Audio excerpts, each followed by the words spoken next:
हमारे सभी सुनने वालों को प्रणाम करता हूँ। हम सभी ने श्रवण कुमार की कथा अवश्य सुनी होगी। अपने माता पिता के परम भक्त श्रवण कुमार से जुड़ी हुई एक अन्य कथा सुनाने जा रहा हूँ। एक बार श्रवण कुमार अपने माता पिता को लेकर किसी तीर्थ यात्रा में जा रहे थे। मार्ग में रात्रि हो जाने पर वो किसी गांव में विश्राम के लिए रुक गए। वहाँ उनके मन में विचार आया कि मेरा पूरा जीवन इन अंधे बूढ़े बुढ़िया की सेवा शुश्रूषा में व्यर्थ चला जा रहा है। अब मैं अपना जीवन इनके लिए व्यर्थ नहीं करूँगा।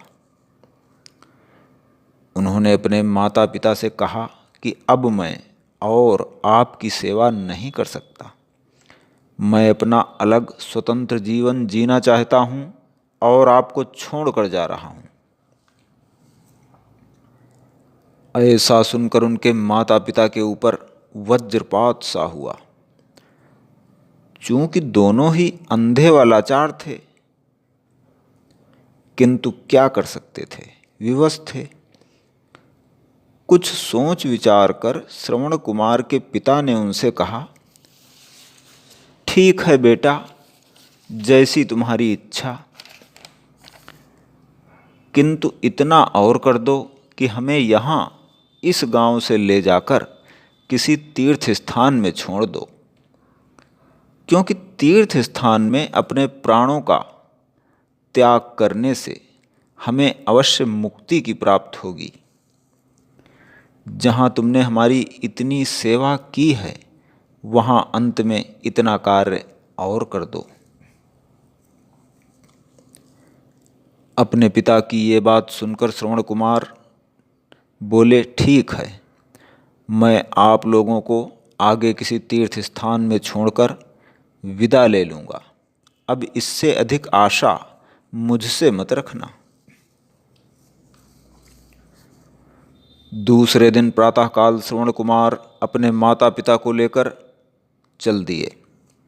जैसे ही उस गांव के बाहर कुछ दूर पहुँचे तो श्रवण कुमार के मन में विचार आया कि मैंने ये अपने माता पिता से क्या कह दिया।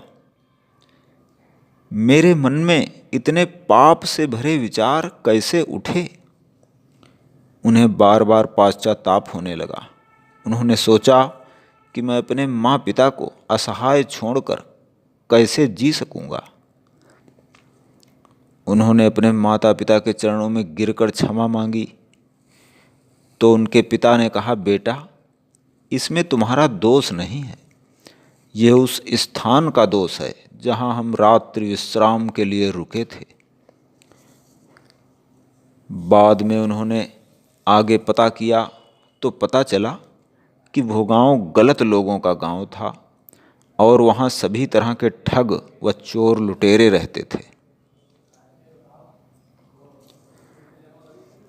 हम जिस स्थान पर रहते हैं, जैसे लोगों के साथ रहते हैं, उस स्थान पर विचरण करने वाली तरंगों का प्रभाव हम पर अवश्य पड़ता है। और यदि हमारी संकल्प शक्ति क्षीण है तो हम गलत विचारधाराओं से आविष्ट हो जाते हैं।